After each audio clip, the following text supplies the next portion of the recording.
누가복음 22장 7절부터 30절까지 읽겠습니다. 7절부터입니다.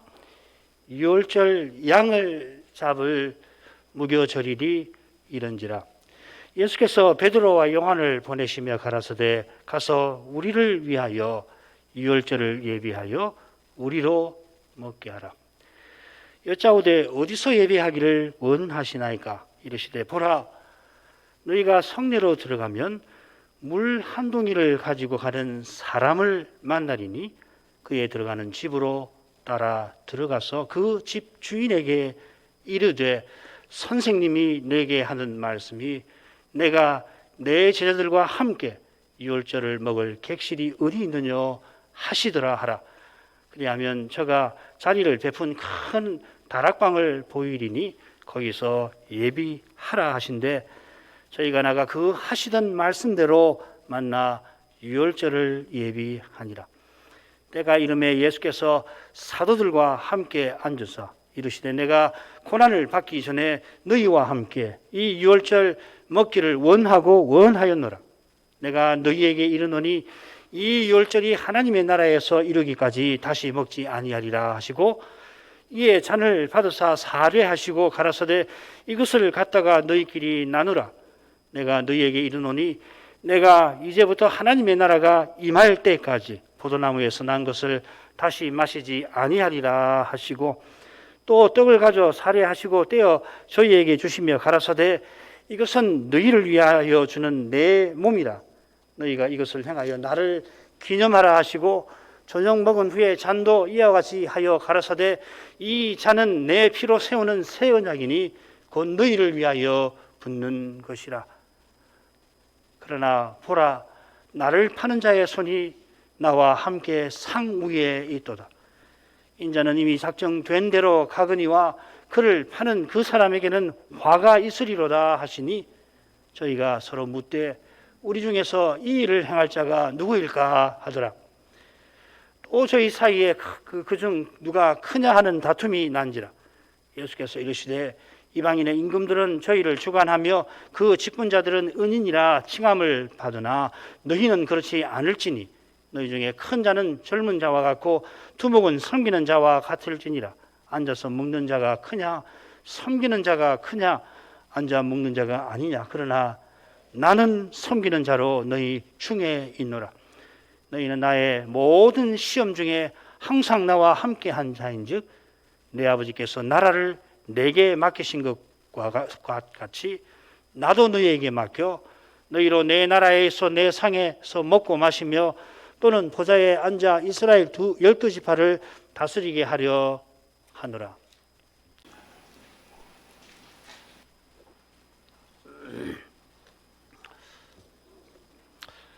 유월절이라 하는 무교절이 가까이 왔는데 누구보다 유월절을 중시하는 공회가 유월절의 목적이신 그리스도를 죽이려고 연구합니다. 그 공회가 그 악한 자 마귀의 자식들, 아들들이기 때문입니다. 그들은 백성이 두려워서 이번 명절에는 주님을 죽이지 않으려고 결정을 했습니다마는 그 악한 자가 12사도 중 한 사람에게 들어가서 그 결정을 뒤집게 만듭니다. 이 모든 일이 하나님의 뜻을 조차 신비하게 이루어졌습니다. 그 뜻을 더욱 이루시려고 주님께서는 유월절 만찬을 제자들과 함께 드십니다.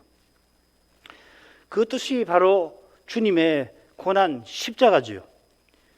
이 십자가에서 마귀와 유다와 공회가 바라던 그 일이 과연 일어납니다마는 그들이 가장 바라지 않던 일이 이루어질 것입니다.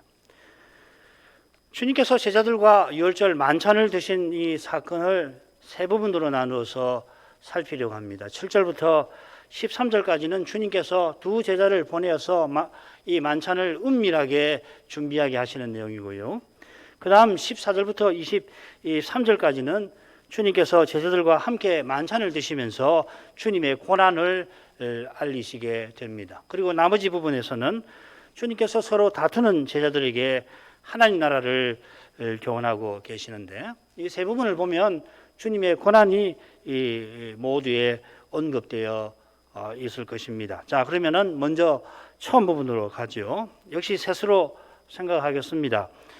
6절의 목적을 누가가 암시하면서 이 부분을 시작을 합니다. 7절이 머릿말이 됩니다. 그리고 주님께서 만찬을 준비하라고 지시하시는 내용이 8절부터 12절까지고, 그리고 두 제자가 지시대로 만찬을 준비했다 하는 맺은 말이 이 13절에 나옵니다. 7절을 다시 읽습니다. 유월절 양을 잡을 무교절일이 이런지라. 이 말씀은 1절을 떠오르게 합니다. 주님 시대에 이르러서 유월절과 초실절도 묶어서 무교절이라고 불렀는데, 누가 선생은 1절에서도 그렇고 여기서도 이 유월절을 강조합니다. 유월절 중에 그의 그날 이렇게 되겠습니다. 유월절 중 그날 곧 유월절 양을 잡아야 하는 날이 드디어 왔다 합니다. 무교절은 모두 8일입니다. 첫날이 유월절이고 이어서 무교절이 7일 동안 이어지는데, 그 7일 중에 안식일이 오면 그 다음 날이 초실절이 되는 겁니다. 유월절 8일 중에 첫날인 그날이 왔다고 누가는 강조합니다. 마태와 마가는 아예 유월절의 첫날이라고 그렇게 처음이라고 하는 말을 거기 써놓았습니다. 누가는 그날 하고서 이날은 유월절 양을 잡을 날이라 했습니다. 사실 누가는 이 잡을 날이라고 한 게 아니고요, 잡아야 하는 날이라 했습니다. 지난 시간에도 말씀드렸지만은 누가복음에 많이 나오는 낱말이라고 그랬죠. 헬라 말을 굳이 쓰면은 데이라는 아주 짧은 말인데 반드시 해야 한다는 뜻이 있습니다. 이 표현이 이 11조에 관하여서 이 바리새인들의 위선을 책망하시는 데도 나와요. 이것도 행하고 저것도 버리지 아니하여야 할지니라. 아니하여야 그 말입니다. 11조의 정신인 의와 인과 신을 나타내야만 11조 드리라 하신 명령을 제대로 받든다 하신 것입니다. 마찬가지로 유월절을 양을 잡는 일은 유월절을 지키라 하시는 이 명령에 속하는 겁니다. 잡아도 좋고 뭐 잡지 않아도 된다, 이거 아니지요. 출애굽대로 돌아가면 뭐 분명해집니다. 어린 양을 잡아가지고서는 그 피를 집의 설주와 임방에다가 발라야만이 죽음의 사자가 그 집을 넘어갑니다. 마찬가지로 식구들이 어린 양 고기를 함께 먹어야 하고, 먹을 때에 그 뼈를 꺾지 말라 특별히 당부하셨죠. 자, 이런 명령이 오실 메시아를 가리켰고, 또 오실 메시아를 바라보면서 이 명령을 지키라 하신 겁니다. 요한사도는 금방 말씀드린 것처럼 이 어린 양의 뼈를 꺾지 말라 하신 그 말씀이, 구약의 말씀이 두 군데 나오는데, 그리스도의 십자가에서 이루어졌다고 특별히 교훈하지 않았습니까? 요한복음 19장 36절 보면 이 일이 이룬 것은 그 뼈가 하나도 꺾이지 아니하리란 성경을 응하게 하려 함이라. 이 일이라는 말은 예수님께서 이례적으로 일찍 돌아가십니다. 굉장히 이례적입니다. 십자가에 달리면 최소한 하루, 이틀, 어떤 사람은 3일을 거기 달려 있게 되는데 주님은 불과 6시간 만에 돌아가시지 않았습니까? 그걸 이 로마 군병이 보고서는 이상한 일이다 하고는 뼈를 꺾지 않는 것입니다. 다른 경우에는 반드시 이 죽은 것을 확인하려고 뼈를 꺾어버리는데 주님의 경우는 그렇게 아니했죠. 주님의 십자가에서 얼마나 많은 예언과 말씀과 규례가 이루어진지 아무도 모를 겁니다. 뭐 연구하느라고 뭐 50가지다, 뭐 몇십 가지다 이야기하지만 그 정도가 아닐 거예요. 주님께서 명절에 성경이 곧 내게 대하여 증거하는 것이라. 요한복음 5장 39절. 이 명절을 유월절이라고 부르는 학자들도 많은데, 이 부활 후에 모든 성경을 들어서 주님의 부활과 십자가와 회개의 복음 전파를 설명을 하신 것처럼 신약에 인용된 구약 예언들 뭐 수백 개 됩니다. 또 규례들 뿐만 아니라 장차나 우리가 알게 될 무수한 말씀이 십자가에서 성취가 되었습니다. 여호와께서 열절 양을 반드시 잡으라 하신 것은 오실 메시아가 도살할 양과 같이 죽임 당할 것을 바라보도록 하신 것입니다. 이사야 53장이 그것이죠. 우리는 다 길 잃은 양과 같아서 각기 제 길로 갔지만은, 그래서 여호와께서 이런 우리를 대신하여 도살할 양이 되시고 그렇게 도살할 양같이 죽임을 당하신 것입니다. 이런 교훈이 유월절 양을 잡아야 하는 그날이라 하는 표현에 담겨 있습니다. 주님께서 부활 후에 똑같은 표현을 써서 그 교훈을 제자들에게 가르치실 거예요. 그리스도가 이런 고난을 받아야 할 것이 아니냐, 이런 말씀. 또 천사도 마찬가지로 반드시 이런 일이 일어나야 할 거라 하지 않았느냐, 그렇게 교훈하죠. 자, 그 다음으로 가죠. 주님께서 두 제자에게 유월절 만찬을 준비하라고 지시하시는 대목인데 8절부터 12절까지입니다. 예수께서 베드로와 요한을 보내시며 가라사대 가서 우리를 위하여 유월절을 예비하여 우리로 먹게 하라. 여짜오되 어디서 예비하기를 원하시나이까? 이르시되 보라, 너희가 속내로 들어가면 물 한 동이를 가지고 가는 사람을 만나리니 그에 들어가는 집으로 따라 들어가서 그 집 주인에게 이르되 선생님이 내게 하시는 말씀이 내가 내 제자들과 함께 유월절을 먹을 객실이 어디 있느냐 하시더라 하라. 그리하면 저가 자리를 베푼 큰 다락방을 보이리니 거기서 예비하라 하신대. 주님께서 두 제자에게 유월절을 예비하라 지시하시니까 두 제자는 주님께 어디서 예비할까요? 묻습니다. 그러자 주님께서 어디서 예비해야 되는지 상세히 지시하시는 내용이죠. 마태와 마가복음에는 어떻게 되어 있냐면 제자들이 어떻게 묻는가 하면은 유월절 잡수실 것을, 주어가 주님이시죠, 그죠? 주님이, 당신이라고 번역이 되어 있을 텐데 주님이 유월절 잡수실 것을 우리가 어디서 예비하기를 원하십니까? 이렇게 시작됩니다. 누가복음에는 주님께서 유월절 준비를 지시를 하십니다. 자, 이거 왜 이렇게 강조하느냐면 주님께서 이 유월절 식사를 제자들과 함께 드시기를 간절히 원하신 그 내용을 가리키는 거예요. 누가는 그 점을 강조합니다. 그래, 마태와 마가는 제자들이 종으로서 주님을 위하여 만찬을 준비하는 모습을 강조하는 반면에 누가는 주님께서 뭐라고 하시냐면 우리를 위하여 만찬을 준비하여서 우리가 함께 먹자, 그렇게 말씀하십니다. 강조점이 거기 있는 겁니다.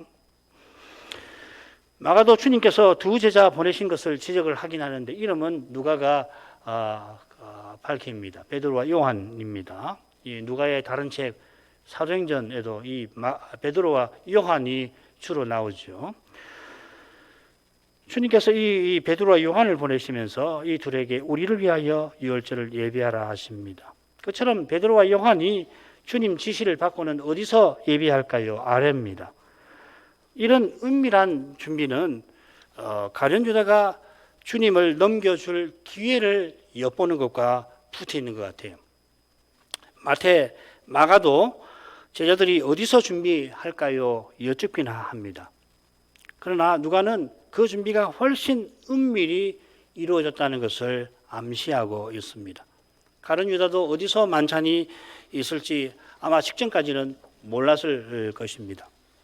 다른 기회를 엿보는 것이죠, 그죠? 겟세마네 동산에 넘겨줄 기회를 엿보게 되겠죠. 주님께서 두 제자에게 상세하게 이어서 지시하십니다. 주님께서 보라 하고서, 첫 마디가 보라입니다. 주의를 환기시키는 거죠.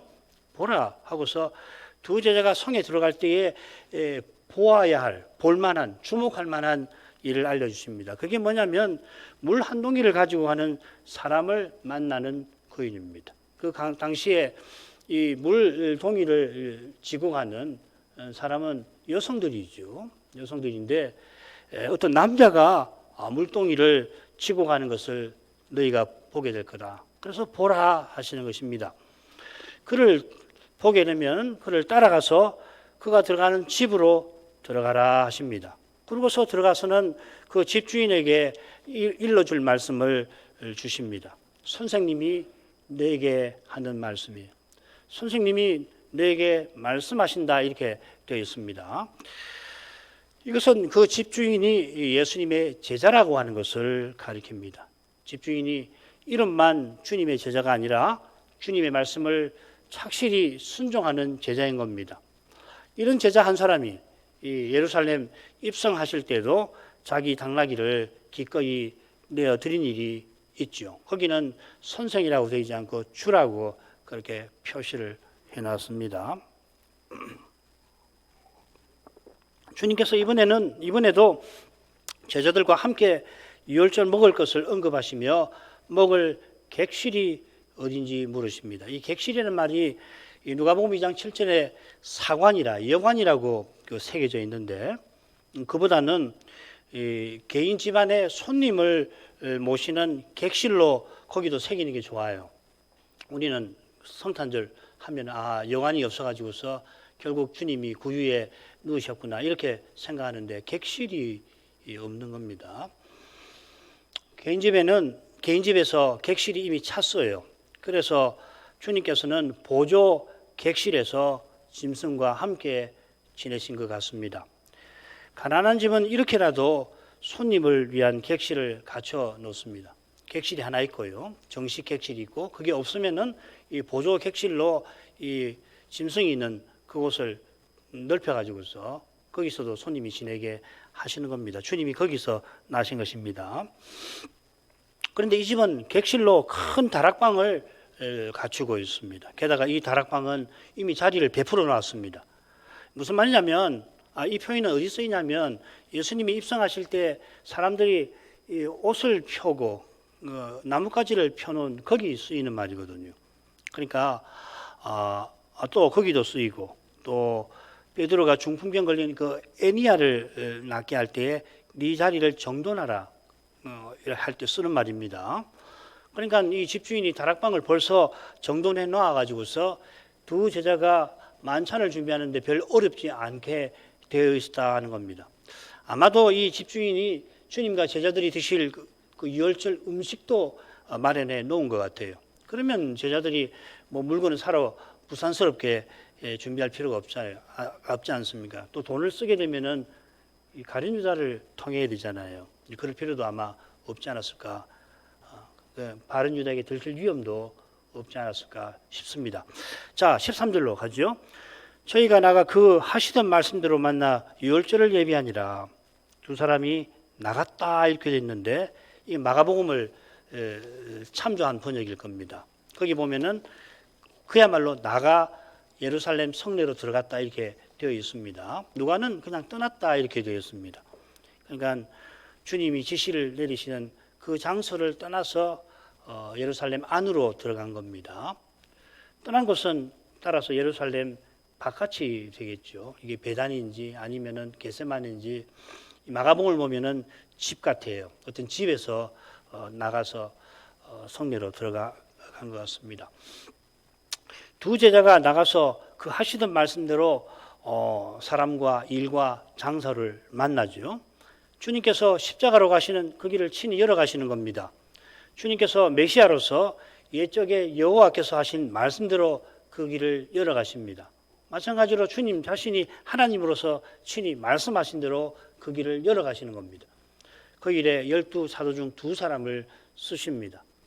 그 다락방이 우리가 아는 대로 마가의 다락방일 것 같은데 젊은 청년 마가와 특별히 그 집주인 그 어머니 마가 어머니와 이름 모를 그 종의 집의 종도 쓰신 것이죠. 마가의 어머니는 사도행전 12장 12절에 나옵니다. 지금 어머니가 집주인이실 거예요.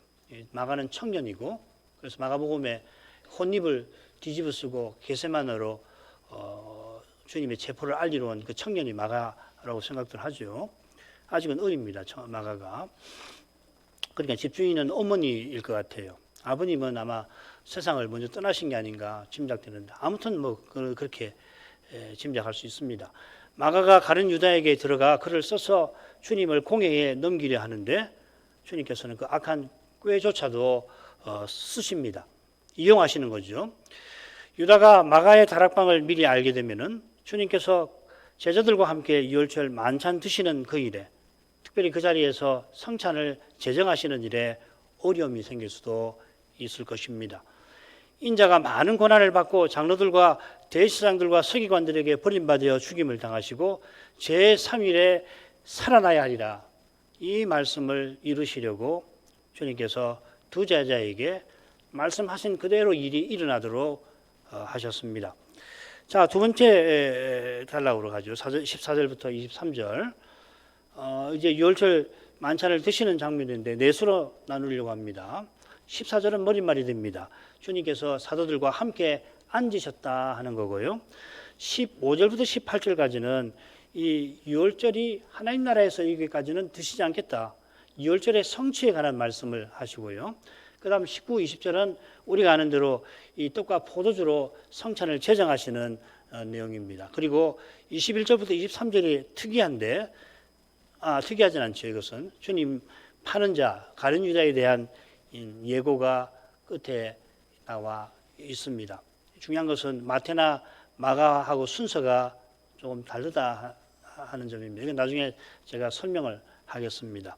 15절부터 18절도 사실은 이 마태와 마가에 잘 나오지 않는 그런 내용이죠. 자, 이런 정도로 줄거리를 놓고서 14절로 가십시다. 때가 이름에 예수께서 사도들과 함께 앉으사 때가 이르렀다 했는데 유월절 먹을 시간이 되었다 이렇게 써놨습니다. 뭐 때라고도 번역할 수 있지만 그 시간이라는 말이거든요. 마가는 그때가 저물때라 이렇게 표현합니다. 마가복음에는 특별히 이 저물때라는 말이 중요하게 여러 번 나오는데 여기 주목해서 마가복음을 읽으셔도 될 정도로 중요한 말입니다. 여기도 저물때라 이렇게 되어 있습니다. 유대인들은 저녁 6시부터 새날이 시작되지요. 그러니까 금요일이 주님 돌아가시는 금요일, 유월절이 시작되는 시간이었을 것입니다. 우리 시간으로는 아직은 목요일 저녁이고 밤이 되겠지만 유대인의 시간으로는 이미 금요일이 시작된 겁니다. 주님께서 사도들과 함께 앉으셨습니다. 이 앉으셨다 이렇게 번역을 했는데 이 식사할 때 비스듬히 누우셨다는 것이죠. 이 고증을 해보면은 디귿자로 많은 사람이 식사할 때는 식탁을 놓습니다. 여러분 앉아 계시는 곳이 상석이라고 생각해 보십시오. 지금 여러분 앞에 의자가 있는데 거기에 기다란 낮은 상이 놓여 있다고 생각하시고 여기에 또 하나, 여기에 하나 이렇게 되어 있는데 그 중앙에 있는 여러분이 앉아 계시는 거기가 상석이 됩니다. 그래 상석의 중앙에 주님이 앉으시는데 어떻게 앉으시냐면은 왼손을 괸요. 이렇게 왼손을 그리고 이제 상 앞에서 이렇게 비스듬히 이렇게 누워 계시는 거거든요. 그러니까 여러분은 이제 여러분 저와 반대 방향이니까 이렇게 보시는데 왜 이야기를 하냐면은 이 양옆에 이제 그러니까 우선 상석이 있으면 주님 앞에 이렇게 누우시면 이 품 쪽에 누가 누워 있느냐면은 요한이 누워 있어요. 그리고 이 가룟 유다가 바로 이 등 쪽에 이렇게 누워 이렇게 있었을 겁니다. 그리고 저는 이 방향이니까 여러분은 이쪽에 긴 의자에 베드로가 어디쯤인가 앉아 있었을 겁니다. 그래서 만약에 상석에 주님이 가운데 계시고 주님 앞에 요한, 주님 등 쪽에 가룟 유다가 세 사람이 앉아 있다면은 이 양옆에 긴 의자에 5 제자들이 이렇게 앉아 있었을 것 같아요. 13시대죠, 그죠? 그리고 이쪽 편으로 그러니까 오른쪽으로 여러분의 오른쪽 긴 의자 어디에 베드로가 앉아 있어요. 그래갖고 고깃짓을 하죠. 요한 보고 네가 물어봐라. 누가 예수님의 팔자인지 누가 물어봐. 그렇게 고깃짓하는 장면이 요한복음에 나올 겁니다. 지금 그렇게 보시면 돼요. 요한복음 보시면은 그 짐작을 할 수 있고 고증도 있고 또 요한복음을 참조하면 대략 그 만찬 자리가 그렇게 구성되어 있다 이렇게 볼 수 있습니다. 그런데 이 요한이 누가가 주님께서 사도들과 같이 하셨다 이렇게 되어 있습니다. 이 사도라는 말이 사복음서에 그렇게 자주 나오질 않습니다. 누가복음에 가장 많이 나오는데 많이 나와봐야 10번도 되질 않아요. 한 5번 나오죠. 2, 4, 6, 7번 이렇게 나오는데 여기 사도들과 함께 식사하셨다 이렇게 되어 있습니다. 왜 이 이야기를 하냐면 15절과 붙어 있을 겁니다. 그러니까 주님께서 이 사도들을 세우신 뜻을 이루려고 유월절 만찬을 드신 겁니다. 그 뜻은 셋째 부분 19절 20절에서도 더 살필 수가 있을 겁니다. 성례로서 성찬이 교회의 표징이라는 거. 그러니까 사도들을 세워서 교회를 세우시려고 하신 것이다. 그 말이죠. 그 다음 가죠. 15절부터 18절까지 읽겠습니다. 이르시되 내가 고난을 받기 전에 너희와 함께 이 유월절 먹기를 원하고 원하였노라. 내가 너희에게 이르노니 이 유월절이 하나님 나라에서 이르기까지 다시 먹지 아니하리라. 내가 먹지 않는다는 말씀이죠. 이에 잔을 받으사 살해하시고 가라사대 이것을 갖다가 너희끼리 나누라. 내가 너희에게 이르노니 내가 이제부터 하나님 나라가 임할 때까지 포도나무에서 난 것을 다시 마시지 아니하리라. 그 뜻이 얼마나 거룩한지 이어지는 방금 읽은 말씀에서 잘 드러납니다. 내가 너희와 함께 이 유월절 먹기를 원하고 원하였다 하셨습니다. 먼저 줄거리를 보죠. 15절과 17절에 유월절 음식을 먹고 마시는 장면이 나옵니다. 15절은 떡 같기도 하지만 떡이라고 되어 있지 않죠, 그죠? 이 19절에 가면 떡이 나오고 여기서는 고기를 드실 수도 있습니다. 총칭일 수 있습니다. 유월절 음식을 드셨다. 그런데 17절에는 잔을 마셨다. 다음 주에 제가 설명을 해드릴 겁니다. 이 유월절 먹을 때의 첫 번째 잔이 될 거고, 그 다음에 20절에 나오는 잔이 이 세 번째 잔이 될 겁니다. 그리고 요한은 이 세 번째 잔 먹기 전에 떠난 걸로 되어 있습니다. 아무튼 그건 다음 시간에. 그리고 16절과 18절에는 똑같이 나는 너희에게 이른다 하고서 이 제자들과 사도들과 함께 떡을 먹고 잔을 마시는 이유, 특별히 이 유월절의 성취에 관한 말씀을 하시고 있습니다. 주님께서 내가 너희와 함께 이 유월절 먹기를 원하고 원하였노라 하십니다. 자, 이 말씀과 비슷한 말씀을 예루살렘 올라가시는 길에 우리가 배운 줄로 압니다. 나는 받을 세례가 있으니 그 이루기까지 나의 답답함이 어떠하겠느냐. 이 받을 세례는 십자가지요. 주님께서 이 누가복음 5장 9장 51절에 보면 얼굴을 예루살렘을 향하여 고정하시고 올라가셨다 했는데 주님의 마음이 지금 십자가에 고정되어 있는 것입니다. 오로지 십자가를 지뢰하십니다. 십자가가 주님의 마음에 가득하였습니다. 예루살렘 올라가는 길에. 그만큼 주님께서 사도들과 유월절 만찬 드시기를 간절히 원하신 겁니다. 그러니까 유월절이 먹는 일이 주님의 십자가와 긴밀히 붙어 있다 하는 것, 또 교회 세우는 것과 붙어 있다는 것을 암시하는 거죠. 자, 이것은 내가 고난을 받기 전에 하신 말씀에서도 잘 드러납니다. 주님께서 곧 고난을 받으실 것을 가리킵니다. 고난을 받으시게 되면은 다시는 사도들과 유월절을 지내실 수 없습니다. 왜냐하면 십자가 이후에는 유월절 규례가 사라져서 그렇습니다. 왜 사라지느냐면 이 규례는 그림자여서 실체가 나타나면 그림자는 사라져야 하는 것입니다. 게다가 실체인 그리스도의 십자가는 단번에 완전히 또한 영원히 이루어집니다. 그 히브리서 7장부터 10장까지 주제 아니에요. 주님께서 십자가에서 완전한 제사를 단번에 드리실 것이라 구약처럼 매년 드리고 또 드리실 필요가 없습니다. 그런 점에서 그리스도의 십자가를 펴하고 인치는 성찬은 제사가 아닙니다. 로마 가톨릭은 제사로 보는 거죠. 그죠? 심지어 그리스도가 산자들이나 죽은 자들을 위하여 사제들에 의해 지금도 매일 드려진다. 그걸 제사라고 보는 것이죠. 로마 가톨릭은. 그런 점에서 성찬은 제사가 아닙니다. 제사와 전혀 관계없다는 뜻은 아니에요. 이건 다음에 설명을 드립니다. 성찬은 그런 제사가 아니고 믿음으로 주님의 상에서 참된 양식과 음료를 받아먹는 주님의 참된 살과 피에 참여하는 잔치인 겁니다.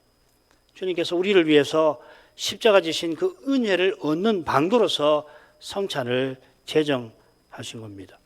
유월절 만찬자리, 마지막 만찬자리, 십자가를 앞둔 그 자리가 성찬 제정에 제일 좋은 기회라. 그래서 아직 이 유월절을 지키는 고난전에 제정하신 줄 믿습니다.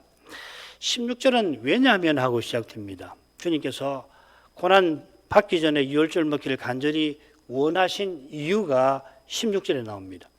이 유월절이 하나님의 나라에서 이르기까지 유월절을 다시 먹지 아니하리라. 이 유월절이라는 말이 거기 들어 있습니다. 성경에. 이 생략되면 안 됩니다. 사실은. 그런데 앞에 이제 유월절이 나오니까 빼버렸지만은 유월절이 들어가 있습니다. 주님께서 교훈하신 바를 잘 받기 위해서 먼저는 이 유월절이라는 말을 좀 확인할 필요가 있어요. 적어도 세 가지 의미가 있습니다. 7절에서는 유월절 양이라고 번역이 됐죠. 똑같은 낱말인데 유월절 양을 잡아야 하는 이렇게 유월절 양이라고 아예 번역을 해놨습니다. 그거 좋은 번역입니다. 그리고 8절, 11절, 13절에서는 유월절 음식을 가리키는 것 같아요. 그리고 1절에서는 유월절 절기를 가리킵니다. 헬라말로는 똑같습니다.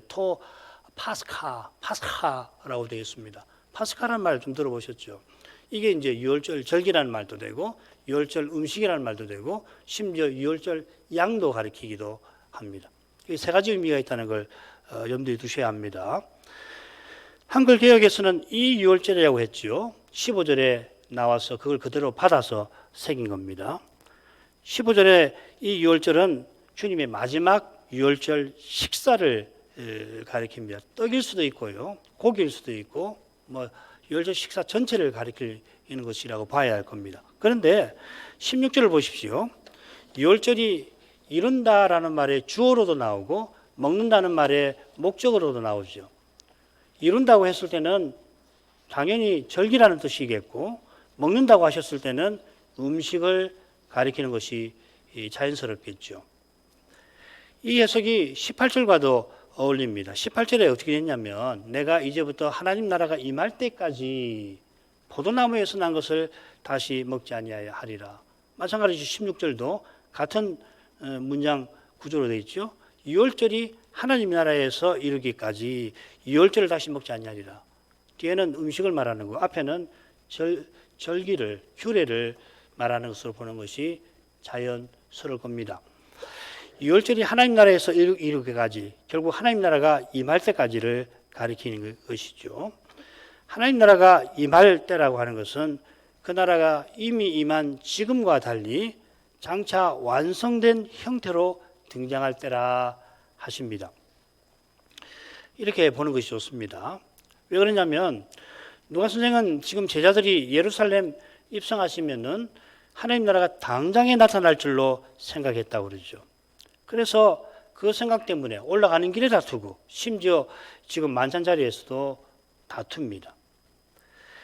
제자들이 만찬석에서도 다툼을 할 텐데 하나님 나라가 곧 임하면 서로 하나님 나라에서 높은 자리를 차지하겠다 하는 생각이었던 거죠. 그러나 주님께서는 그 나라가 제자들 생각처럼 그렇게 임하지 않을 거라고 이 만찬 처음에 분명히 밝히고 계십니다. 그래서 지금 누가는 이 유월절의 성취에 관한 말씀을 마가나 마태와 달리 여기 기록해 놓는 것이겠죠. 제자들이 바라는 것과 달리 그 나라가 완성되어 임하려면은 중요한 일이 그들 앞에 기다리고 있습니다. 사도행전이 바로 그 일들에 관해서 전하고 있죠. 그 나라가 임하려면 먼저 사도들이 땅 끝까지 주님의 증인이 되어야 합니다. 사도들의 터 위에 교회가 세워지고 복음이 만민에게, 모든 민족에게 전파되어야 합니다. 이 일이 우리 시대에 거의 완료되어 가고 있습니다. 김홍전 목사님은 50년 전에 1974년이니까 70년대, 72년도에 완성되었다고 단언을 하셨는데 그렇습니다. 완료되었다고 해도 무방할 정도입니다. 무려 2000년이 걸렸습니다. 아무도 이렇게까지 역사가 전개될 줄을 그때는 몰랐을 겁니다. 우리가 지금 종말의 중요한 징조를 보고 있긴 해도 우리 역시도 어떻게 될지 다 알지 못합니다. 징조를 보고 몇 년도에 주님이 오신다 그렇게 못하죠. 우리가 말씀에 거룩한 빛을 구하면서 그저 주님의 인도를 한 걸음씩 한 걸음씩 받아갈 뿐입니다. 하나님 나라가 임하는 것은 그리스도의 십자가나 부활만큼이라 획시기적 사건, 역사를 가름하는 그런 위대한 사건이라 사람의 생각, 경험을 훌쩍 넘었습니다. 그 나라가 임해서 우리가 그리스도와 같아질 그때에 우리가 직접 경험해도 어안이 벙벙할 것입니다. 우리가 주님과 같아질 그때에 시내산에서 여호와께서 유월절을 내려주신 그 뜻이 이루어질 것입니다. 그때까지 주님께서 지상에 계실 때처럼 유월절 음식과 음료를 드시지 않으실 겁니다. 주님께서 이제부터 마시지 아니한다, 먹지 아니하신다 하셨습니다마는 부활 후에 제자들과 식사하셨지요. 주님께서 부활하신 것을 증거하려고 그들과 함께 하심을 나타내려고 그리하신 것입니다. 지금 뭘 말씀하시는가 하면은 하나님 나라가 완성되는 그때에 어린 양의 혼인잔치를 우리와 함께 즐기시겠다 하시는 말씀이죠. 그 잔치에서 우리가 먹고 마시는 것이 뭘까? 누구도 단정하지 못할 겁니다. 우리가 그때 뭘 먹을까? 그때 우리가 과연 음식을 먹을 것인가? 먹으면 어떤 음식일 건가? 잘 몰라요.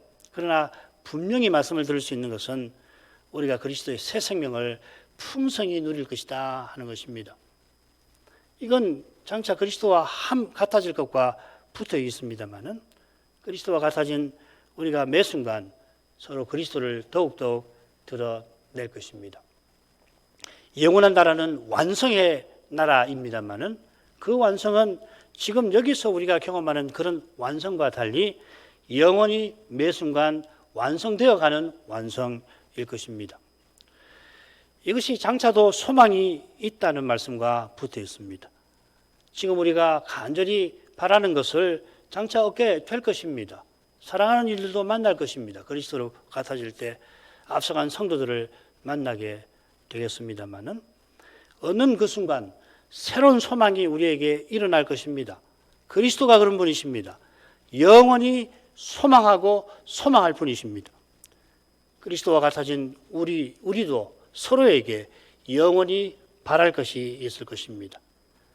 지금 이곳에서는 우리가 바라는 것을 얻는 순간 오래도록 만나지 않다가 만나는 그 순간에는 너무도 좋지만은 만나고 얼마 지나지 않아서는 뭐 그 새로움이 사그라지기 쉬운데 그래서 실망으로도 바뀌죠. 오랫동안 보지 않았을 그 사람을 만났으면 하는데 만나서 처음에는 좋다가 나중에는 실망할 수 있는 거 아니에요. 장차는 우리에게서 그리스도의 영광이 매 순간 충만히 드러날 테이니 서로가 서로에게 더욱 소망스러울 것입니다. 어린 양의 혼인잔치가 영원한 예배와 영원한 섬김과 어떻게 구별되는지 저는 잘 모르겠습니다만은 종말에 있을 거라고 하신 온갖 일들이 예수님이 나타나시는 바로 그 순간에 한꺼번에 다 이루어질 것 같습니다. 그때 우리는 시간의 한계에서 벗어나서 지금은 시간이 있으니까 이 일이 일어나고 그 다음에 이 일이 일어나고 그 다음에 이 일이 일어나고 시간의 순서가 있으니까 종말에 일어날 일도 순서를 정해보고 요리문답도 보면은 교리서에도 보면은 종말의 일의 순서는 이렇게 일어날 거다 이렇게 말하는 것은 우리가 시간에 갇혀 있으니까 그렇죠.